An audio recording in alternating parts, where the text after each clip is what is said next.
मी doctor Sumit.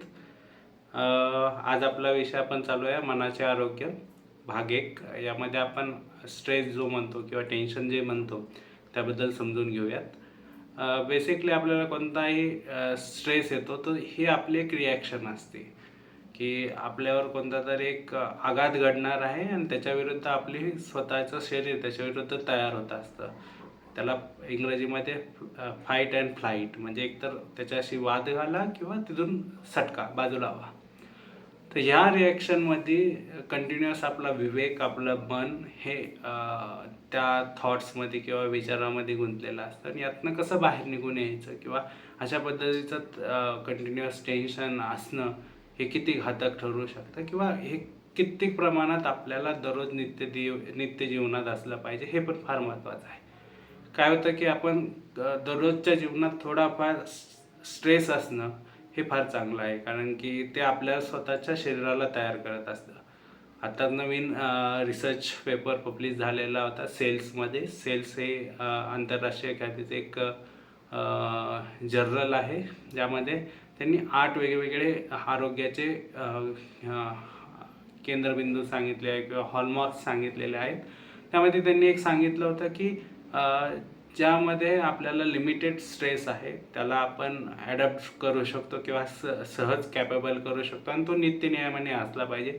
ज्याप्रमाणे होमिओपॅथिकमध्ये काम होतं की कमी प्रमाणातलं एक विषारी औषध आपल्या शरीरात दिल्यानंतर आपलं शरीर त्याला रिफ्लेक्ट करण्यासाठी एक स्वतःला स्ट्रॉंग बनवत जातं. त्याच पद्धतीने लिमिटेड अमाऊंटमधला किंवा कमी प्रमाणातला स्ट्रेस आपल्याला नित्य जीवनामध्ये असला पाहिजे. पूर्णपणे स्ट्रेसमुक्त जीवनसुद्धा हे आरोग्यदायी नाही आहे आणि बेसिकली अशा वेळी आपण थोडासा स्ट्रेस घेतला पाहिजे. पण हा स्ट्रेस जर जास्त झाला तर तो विषाप्रमाणे काम करतो आणि या जास्त झालेल्या स्ट्रेसला कसं मॅनेज करायचं किंवा कसं त्याला कमी करायचं यासाठी आपल्याला काही योगातल्या काही गोष्टी आहेत, काही आयुर्वेदातल्या काही गोष्टी आहेत, त्या आपल्याला दैनंदिन जीवनामध्ये आणाव्या लागतात. आणि स्ट्रेसचे वेगवेगळे प्रकार आहेत.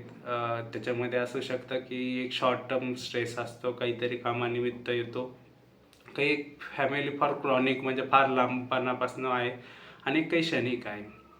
तो त्याची इंटेन्सिटी कशी आहे, त्याचं प्रमाण किती आहे, तो तुमच्या दैनंदिन आयुष्यात किती परिणामकारक बदल घडवून आणतोय किंवा किती त्रासदायक तुम्हाला ठरतोय, त्यानुसार त्याची चिकित्सा ठरते. पण एक सहज साधं सरळ सोल्युशन त्याला असं आहे की आपल्या दैनंदिन जीवनामध्ये आपण व्यायामाला आणि स्पेसिफिकली एरोबिक ॲक्टिव्हिटी ज्यामध्ये श्वासोच्छ्वास वाढतो अशा कोणत्याही ॲक्टिव्हिटीमध्ये स्वतःला गुंतवून ठेवणं आवश्यक आहे.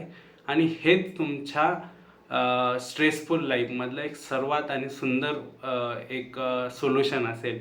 आणि अन्य काही औषधांसाठी आपलं पर्सनलाइज किंवा स्वतःच्या कंडिशननुसार, स्वतःच्या अवस्थेनुसार आपल्याला ते द्यावे लागतं. त्यासाठी नक्कीच तुम्ही संपर्क करू शकता. धन्यवाद.